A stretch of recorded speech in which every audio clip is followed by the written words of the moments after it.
donné le privilège de venir annoncer ta parole.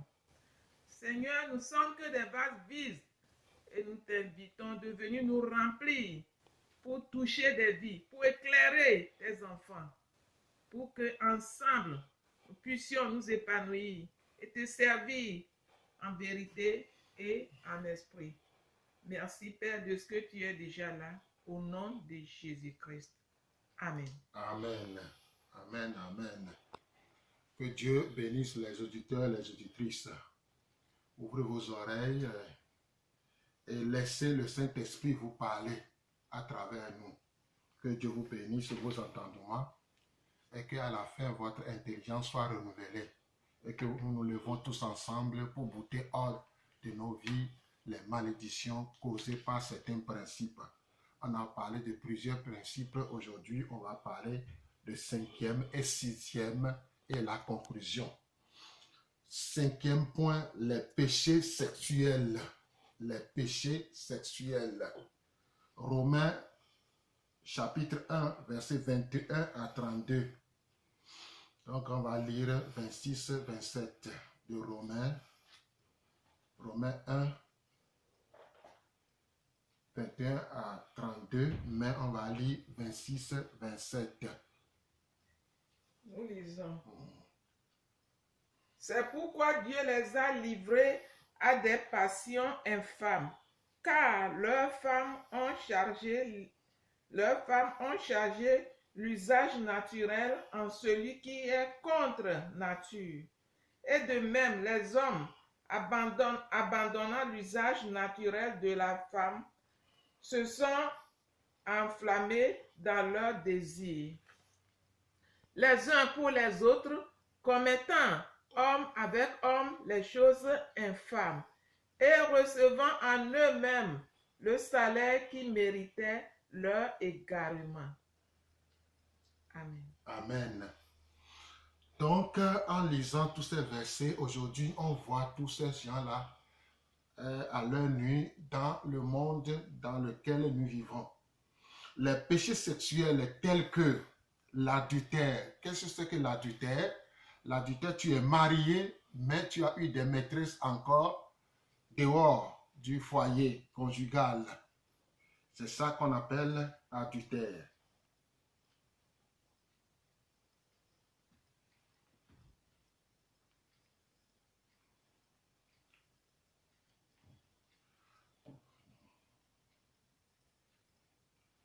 Donc, je continue en vous disant que l'adultère est causé par quelqu'un qui est hors mariage et qui a eu des enfants des fois.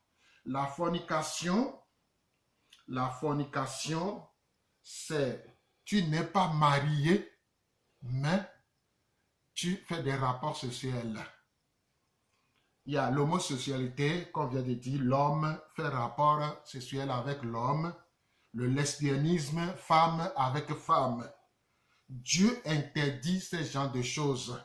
C'est pourquoi toute personne ou tout quelqu'un ou toute personne qui faisait partie de ce genre de choses, leur vie et leur pratique les amène dans une malédiction de destruction, de mort et des problèmes sur des problèmes. Toutes ces personnes qui ont commis ce genre de choses sont vraiment à la merci du diable et les malédictions des fois se voient dans leur vie automatiquement. Si on prend l'exemple de Judas, le tribu Judas, l'ancêtre de David, a commis une abomination sexuelle. Vous pouvez lire ça dans Genèse chapitre 38, 1 à 10. Vous allez lire ça à la maison. Ceux qui m'écoutent, notez bien et lisez ça. Nous allons trouver ce que Judas et sa famille ont semé et ça a dégénéré de génération en génération. Donc, ce péché a influencé ses descendants et a causé des dégâts très graves dans la vie de la famille de ce tribu. Donc, le péché sexuel aujourd'hui, beaucoup de gens ramassent les pots cassés quand ils se souviennent des actes commis. Dans le passé, c'est des pleurs, c'est des grincements des dents. D'autres, en faisant l'adultère, ont eu des enfants après leur mort, c'est des problèmes. Même leur vivant, ça crée des problèmes. D'autres, c'est la fornication entre l'homme et la femme. Ça engendre des fois des grossesses non désirées et on cherche à avorter. Les gens qui ont avorté, il y a certaines personnes, les conséquences sont vraiment atroces. Très, très, très atroces. Ils regrettent et c'est des pleurs. Ils cherchent des fois à avoir des enfants. Ils ne pourront plus avoir des enfants. Pourquoi?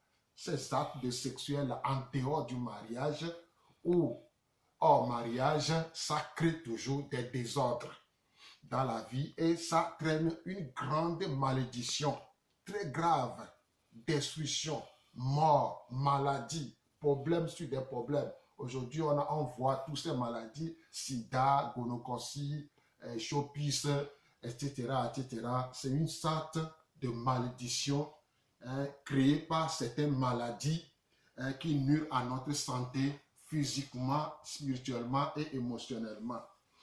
En sixième point, on va parler de la désobéissance caractérisée envers les parents. La désobéissance caractérisée envers les parents. Je le répète encore, la désobéissance caractérisée envers les parents. Nous allons lire Proverbe 20, 20.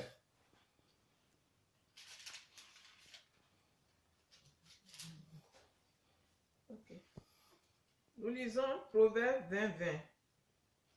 Si quelqu'un maudit son père et sa mère, sa lampe s'éteindra au milieu des ténèbres. Amen. Si quelqu'un maudit son père et sa mère, sa lampe s'éteindra au milieu des ténèbres. D'autres versions disaient si quelqu'un maudit son père et sa mère, sa vie s'éteindra au beau milieu de la nuit. Sa vie s'éteindra au beau milieu de la nuit. Cela veut dire que certains enfants prennent leurs parents pour des simples personnes. Votre parent n'est pas votre petit copain ou votre petite copine. Évitez de lui dire n'importe quoi, de l'insulter ou pire, de le violenter. La bouche de cet homme ou de cette femme qui t'a engendré, qui t'a fait venir sur la terre, est un canal de bénédiction pour toi et pour toujours. Évitez de tomber dans le piège de la familiarité irrespectueuse. Votre bonheur et votre longévité en dépend, selon Ephésiens 6, 1 à 3. Ephésiens 6, 1 à 3. Enfants, obéissez à vos parents selon le Seigneur, car cela est juste. Honore ton père et ta mère. C'est le premier commandement avec une promesse, afin que tu sois heureux et que tu vives longtemps sur la terre. Amen. Amen. Enfants, obéissez à vos parents, suivi d'une promesse, bonheur et longévité. Aujourd'hui, tout enfant qui se lève contre ses parents ramasse automatiquement une malédiction ou des malédictions. Je vais vous donner un exemple qui s'est passé dans un village. L'enfant et son papa sont au champ en train de travailler et les disputes ont commencé. L'enfant s'est levé, il a giflé son papa et son papa est tombé dans le champ. Papa, se levant, regarde tout droit l'enfant et regarde le ciel. Il n'a rien dit. Il n'a rien dit, il n'a même pas prononcé « Non ». Il a regardé l'enfant, il a regardé le ciel et automatiquement, la malédiction a frappé cet enfant sans le savoir. Il s'est converti, il a donné sa vie à Jésus-Christ, mais ça ne va pas. Le jour que lui aussi il a donné un enfant, même âge, l'âge qu'il a pour gifler son papa dans le champ, son enfant a eu cet même âge, l'a giflé en plein grand marché. Il est tombé dans les marchandises. Automatiquement, les vidéos, ce qui s'est passé dans le champ est arrivé immédiatement dans sa mémoire. Et il a dit aux commerçantes, ne dis rien. J'ai compris. Il amène son enfant à la maison. C'est la prière, le jeûne et prière, de telle manière que pour briser cette maladie. Sinon, l'enfant là aussi, lorsqu'il sera marié, lui, peut-être c'est au cimetière ou ce serait quelque part qu'on va le gifler. Il y a certaines choses qui nous arrivent en tant qu'homme ou femme. Nous avons semé certaines choses dans la famille. Nous avons insulté nos parents. Nous avons même fiacré. Nous avons même murmuré. D'autres ont giflé leur papa ou maman. D'autres ont crié sur leurs parents, soit disant qu'ils ont raison. Si tu as raison, la Bible déclare que c'est tes parents-là, tu n'es pas descendu du ciel, tu as fait 9 mois, quelques jours dans son ventre. Et quand tu sors, tu dois le respecter. C'est pourquoi la Bible a dit, honore ton père et ta mère, suivi d'une bénédiction. Si c'est le contraire, toute parole qui sortira de la bouche de tes parents vont faire des effets vraiment catastrophiques dans votre vie. Ça, aujourd'hui, on voit les jeunes aujourd'hui. À cause de ça, d'autres sont devenus des délinquants, des drogués, des toxicomanes, des alcooliques, des bandits, des gangs, des dealers, et ainsi de suite, qu'on voit aujourd'hui dans la société. Beaucoup de choses s'est passé dans la famille et des gens ont oublié. D'autres sont venus à Christ, alléluia, mais ça chauffe toujours. Leur foyer, ça bouge. Tous les enfants qu'ils ont mis au monde, des fois, on trouve tous ces systèmes-là dans la famille. Les bandits, des insultes, des injures. D'autres ont juré, toi, mon papa, tu ne feras rien de bon dans ta vie. Et papa s'est levé aussi, il a prononcé des mots ou des phrases à l'encontre de cet enfant. Qu'est-ce qui va se passer si cet enfant grandisse? Aujourd'hui, on voit ces effets. On voit les effets physiquement dans la vie de certaines personnes. À cause de ça, d'autres sont devenus des alcooliques fins, des drogués, des bandits, des misérables. Cela veut dire que quelque chose s'est passé avec tes parents. Tes parents, quand ils se sont fâchés, ils ont prononcé certaines paroles qui agissent, qui causent des dégâts aujourd'hui dans ta vie.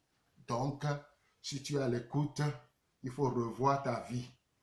Donc, nous allons conclure aujourd'hui.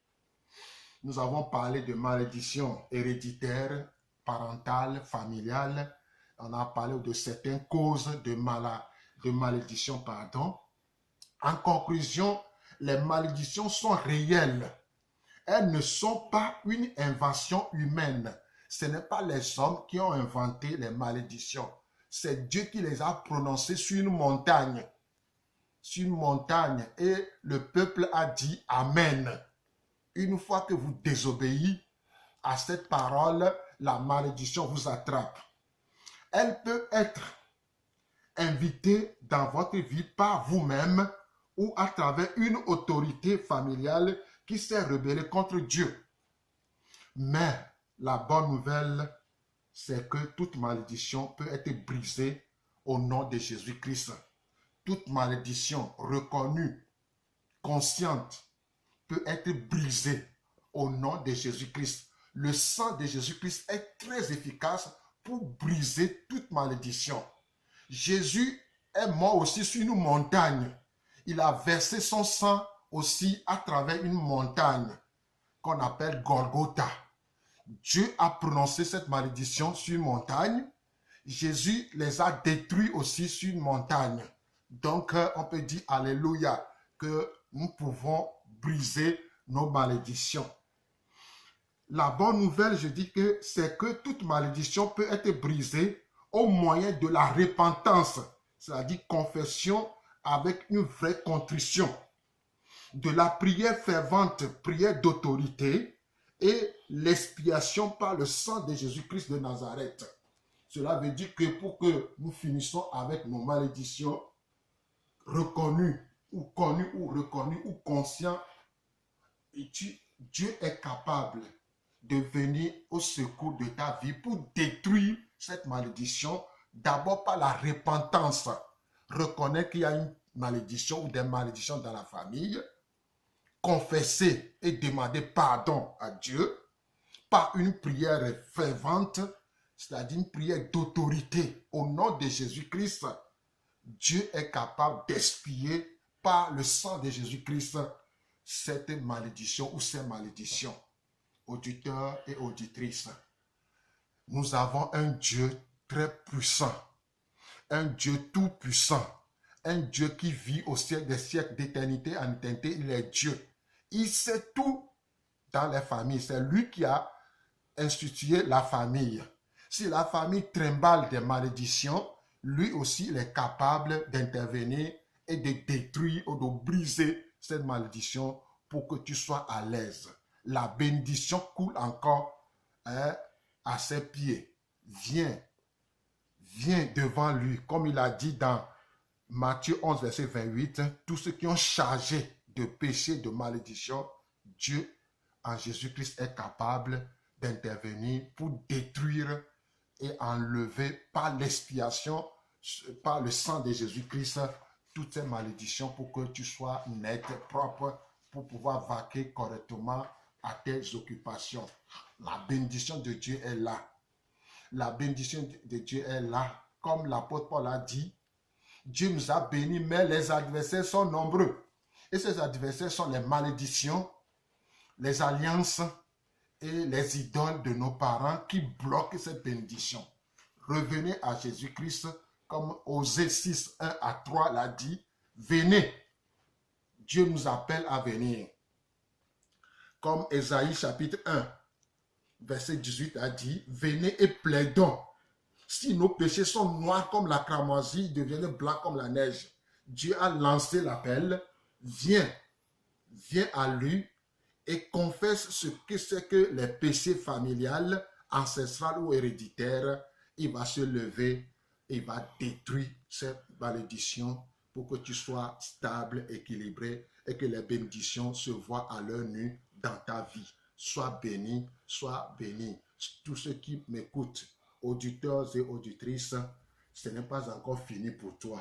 Il ne faut pas penser que c'est fini. Moi, c'est fini pour moi. La pauvreté, la maladie, les problèmes des enfants de gauche à droite, viens à Jésus-Christ. Les bras ouverts, comme le fils prodigue l'a fait. Quand il est retourné, Dieu l'a reçu à bras ouverts et Dieu a fait un bon travail dans sa vie. Et il est devenu le fils aimé de l'Éternel, Dieu vivant et vrai. Soyez bénis. Je laisse le mot à madame.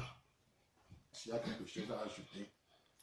Amen. Amen. Nous remercions Dieu de nous avoir éclairés par rapport à ces malédictions qui travaillent dans nos vies, qui nous éloignent plutôt de nos bénédictions. Les péchés sexuels dont nous avons parlé ne sont pas sans conséquences. Les conséquences sont multiples. C'est pourquoi nous devons les éviter. Tout ce que Dieu dit est vrai. Notre corps est le temple de Dieu et nous péchons avec notre corps. Notre corps est divisé en 3 parties, corps, âme et esprit. Alors que nous commettons l'adultère, les péchés sexuels, que ça soit homosexualité, lesbianisme,